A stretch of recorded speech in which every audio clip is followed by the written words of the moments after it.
Hilchos Klei Hamikdash v'ha'ivdim bai, Perek Shmini. The laws of the utensils of the temple and the people that work there. Chapter 8. Today we're focusing on the people that work there. Yesterday, really the whole chapter was about the 15 officers that were in charge of different jobs in the Beis Hamikdash. The last one was the person in charge of the Big Day Kahuna. He was in charge of getting everybody ready with their clothes. Now, because there's a lot of laws related to the clothes, so the Rambam gets into it today, tomorrow, and the next day. So for 3 days, we're going to be discussing the laws relating to the clothes of the Kohanim. The Rambam begins today by giving us the general outline. He says, Big Day Kahuna Shleisha Minim. There are 3 types of clothes that belong to the Kohen. Big Day Kohen Hedyet. There's what's called the clothing of the regular Kohen. That's this guy. He's the regular Kohen. We'll soon get the list. Big Day Zahav. There are the golden clothes.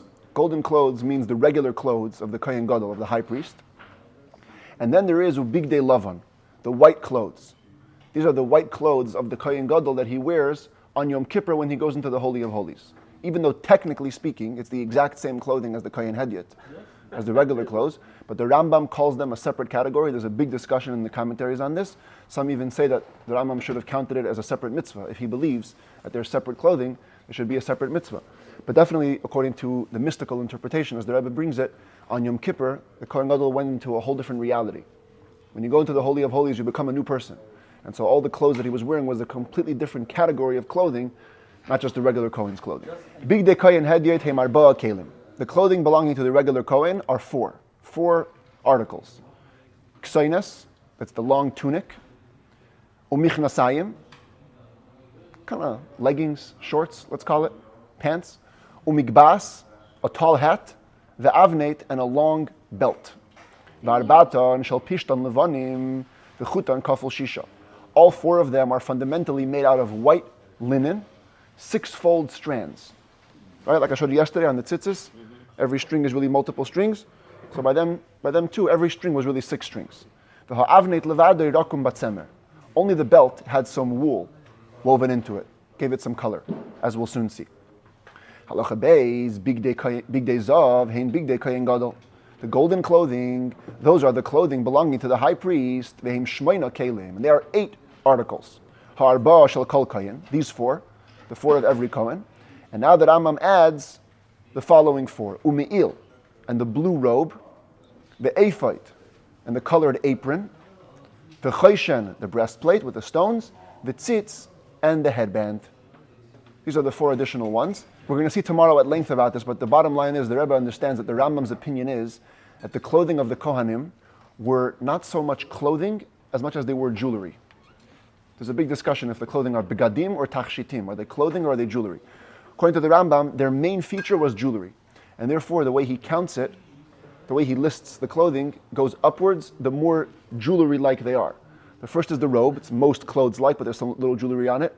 The ephod actually had some beautiful stones, diamonds on it. The choshen, of course, is almost all stones, and the headband is all gold. So it's almost fully jewelry. Therefore, so it goes in order of their connection to being jewelry. Says the Rambam, Va'avneitei shel Kohen Gadol masei reikem hu. The belt belonging to the Kohen Gadol was embroidered. The hudoime b'masav la'avneit Kohen Hedyet. It had the exact same design as the belt of the regular Kohen. In the Gemara, there's a debate about this. Do they have the same belt, different belts? The Rambam rules, same belt. And now the Rambam addresses a question. If you look in the Torah, even though the Rambam just said that the Kohen Gadol has the same 4 as the Kohen Hedyot, but in the Torah, the hat of the Kohen Hedyot is called migbas, which means a tall hat, whereas the Kohen Gadol's hat is called a mitznefes, turban.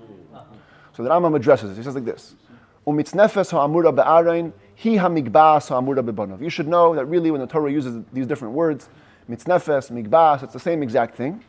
When it says the word mitznefes by Aaron, the high priest, it's the same migbas as for his kids. Ella shekohen gadol tzoynef ba kemisha loifef al hashever. The Kohen Gadol, I don't know the proper word for it in English, but maybe like swaths. He swaths the strand like a person who would wrap it as a cast around a broken limb. Ubanav tzoynfin ba kekoiva. And his children, whereas they would swath it like a tall hat. Well, lefichach nikres migbas, therefore it's actually called migbas, which means literally hat. So mitznefes was kept lower. Basically, these were not actual hats. As you can see, they're made out of a successive line. You had a massive line of material, And if you wrapped it around in the proper way, you created this turban or hat-like situation. So the Kohen Gadol would wrap it more of a flat way. And the Kohen had to wrap it in more of a tall way. But fundamentally, it was the same thing. Halacha Gimel, Bigdei Lavan, the white clothing. Hey Marba, Kelim, Shemeshamish Bahen Kohen Gadol B'Yom Kippurim. They're the 4 articles of clothing that the Kohen Gadol serves with on Yom Kippur. Kseines u'michnasayim, va'avnet u'mitznefes. The shirt, the tunic, the pants, the shorts, the belt, and the turban.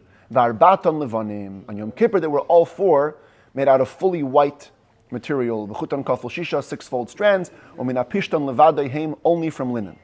So practically speaking, only the avnet was different. All year round, they had the rest of the white clothing the same. But the belt now, it didn't have any wool woven into it. It was only linen. Ushtei kutanes acherais hayule leKohen Gadol b'Yom Kippurim. The Kohen Gadol also had 2 other tunics that he would wear, especially on Yom Kippur. Achas loivsha b'shachar, v'achas beino arbayim. One you would put on in the morning, one you would put on in the afternoon. Ushteihem b'shloishim mana mishal hektish. They had to be bought for 30 silver coins. They had to be very expensive. Wow. And it was paid for by the temple treasury. That was part of, they covered those expenses. He wants to add. He wants to have an even fancier shirt to go into the Kodesh HaKodashim. He can add from his own money. He must first declare the extra money holy.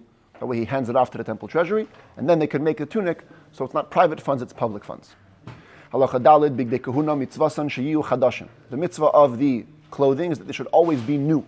Noyim u'meshulashim. They should be beautiful, and they should be hanging low. They shouldn't be short. Kederech Bigdei Hagdolim, like the clothing of people of great stature in those days. Shenemar, it says clearly in the verse, you should make the clothing for Aaron lechavayd ulesifares. They should be for honor and for glory. So they have to bring honor and glory. Hayu mitushtashim ay mikurayim. If they were dirty, if they were torn, too long for him, too short for him, or he had to raise them with the belt. Or when you have a tight belt, you could raise your pants. So he raised the shirt, or he raised whatever it was, using the belt, and did the service. Psula. Whatever service he did is disqualified. It has to be with fitted clothing. If they were simply worn out. Or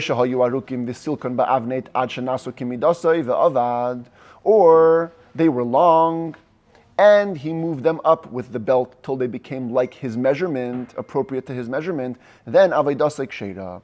Then his service is kosher. Before said is not good. So I'm looking over here. Okay, so I misspoke. Before, the case of raising it with the belt was where it was actually to your measurement, and you raised it to be shorter. My mistake. So when you raise it to be shorter, then it disqualifies it because now it's too short. But if it was too long and you raised it by the belt, then it's kosher.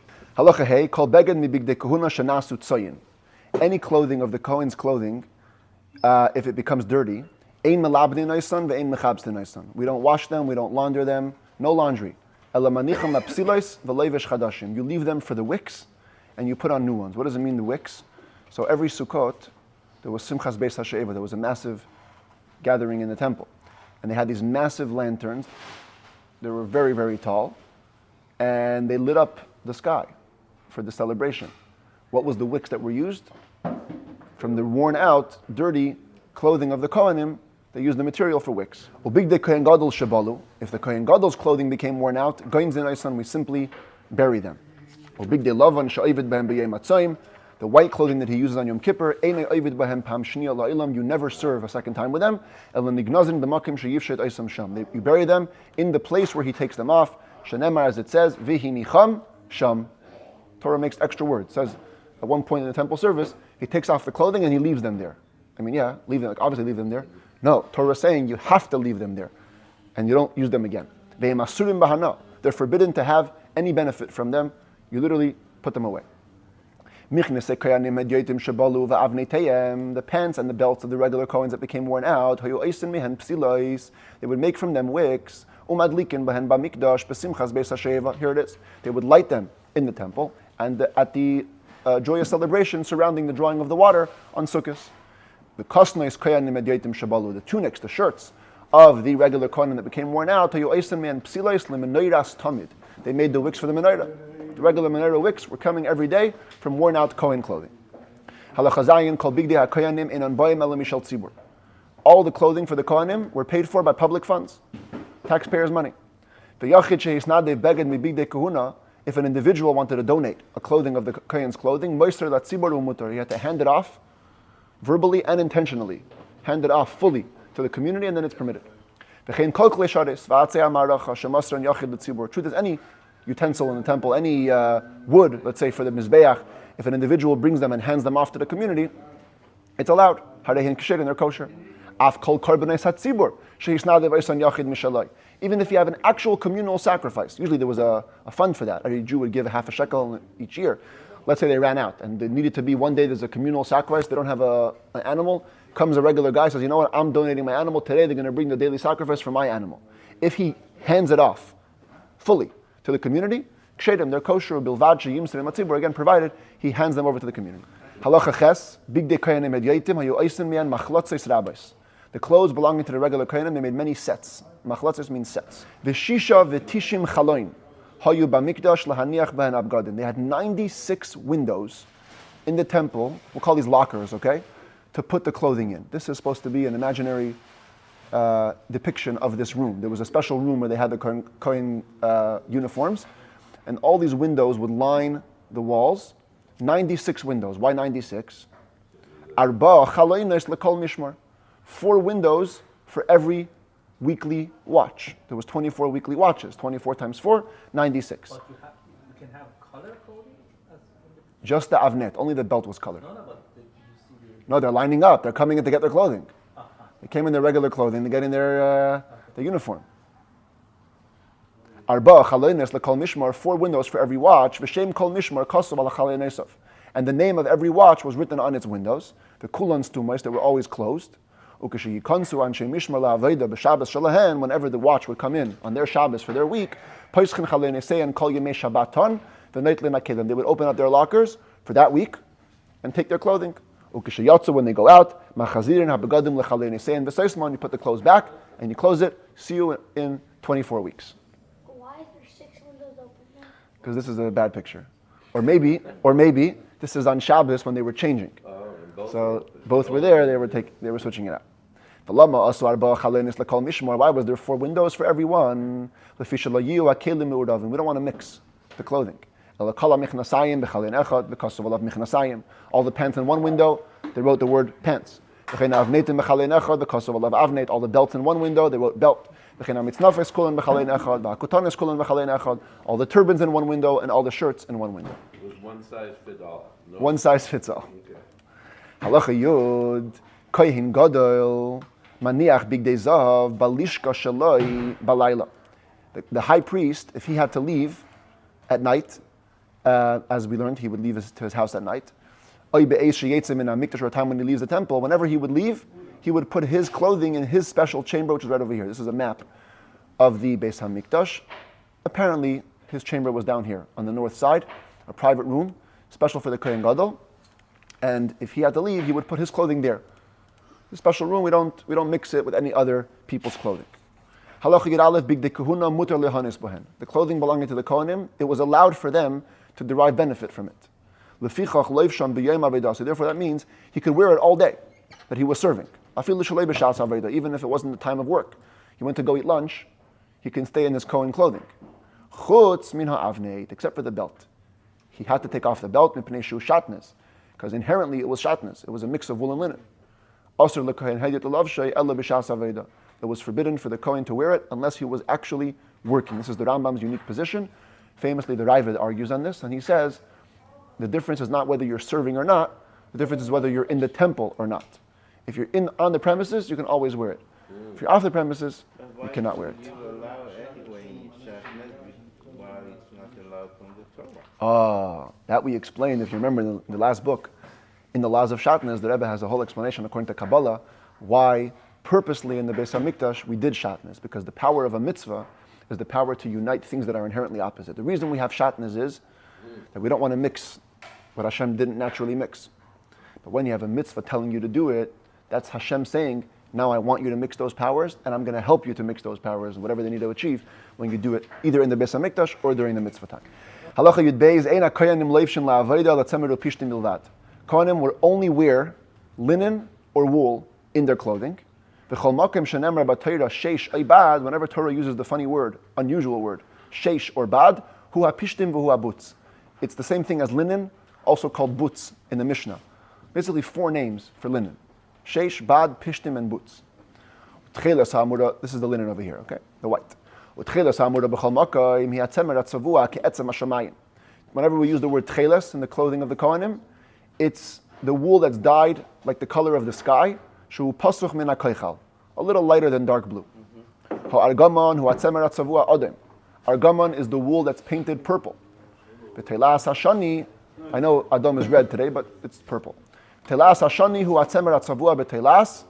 Telas shani is the wool that was dyed with the worm that had the crimson red color. If you saw in the news, 3 days ago there was a big discovery. They found from 2,000 years ago a piece of telas shani. It's supposed to be, it's pinkish reddish, as our tradition has it. By the way, where did they find it? Do you know? In Israel somewhere. No, I have to look it up. Yeah. Kol makom shenemar b'Torah sheish ay sheish mashzar. Whenever the Torah says the word sheish, or sheish twined, tzarich sheyiyah hachut kaful shisha. It means that it should be linen, but the reason why it uses the word sheish is to hint that the strands should be 6-fold. Umakim shenemar bad im hayachut echad levadei kasher. Where it uses the word bad literally means alone, even though it also means linen.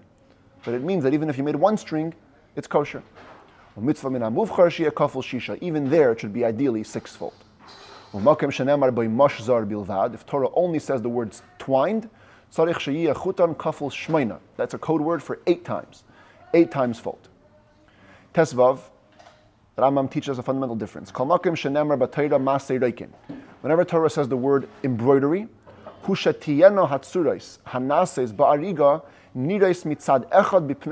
that means that whatever forms were embroidered onto the material would only be seen on one side, because they were embroidered later. You did the weave, you wove the cloth, then you would put in designs into the cloth. So it would only come out on one side of the material. On the other hand, if Torah uses the word choshev, the work of an artist, it means that the form could be seen on both sides, back and front, because it was woven into the weave. As in this guy, when you weave the picture into the weave, you can see it on both sides. How exactly did they make the clothing? We begin with the shirt. Bein shel kohen gadol, bein shel kohen heded, whether the one for the high priest or the regular priest. Mishubetzes haisa. It was checkered. Checkered means kind of like this. These boxes designs. She batim ba'arigasa. Little insets, settings in its weave. K'may beis hakaises, like the structure of one of the animal's stomachs, which is also a little bit rough and bumpy like that. As weavers do today with rough clothing. Its sleeve was woven on its own, and it was sewn on to the body of the shirt. So it wasn't one big article of clothing, it was the main shirt, 2 sleeves, sewed on. The length of the shirt went till just above the ankle. As we see over here, just above the ankle. This is the long shirt, went all the way down. The length of the sleeve went to the palm, right, all the way till here. And its width was fitted, measured to the width of the hand. It wasn't massive, draping sleeve. It was a sleeve that was just to the size. Hamikdash, the pants, bein shel kohen gadol, bein shel kohen heded, hem mimasnayim ad yerei chayim. Whether the high priest or the regular priest, they went from the waist till the thighs, just halfway. Shu l'mayla min atabur, karev min alev, means beginning above the belly, right near the heart, ad seif hayerech shu arkuba, till the end of the thigh, which is the knee. Ushnatzim yesh lahem, they had straps. What's this, schnatzim? Straps, like you have on bathing suits, those like little, those pulley laces? Strings, I'm sorry, yeah? Ve'ein lahem leibes hanekev v'leibes ha'erva. And there was no holes for urination or for bathroom use. And mukafin kimin kis, they were fully surround the body like a pouch. You have to go to the bathroom and take them off. Yutes hamitznefesh al kohen gadol hedyot, the turban of the high priest or the regular priest, arkay sheshesrei amas, was 16 amas in length, 24 feet long of the strand, and you would wrap it around your head till it was wrapped.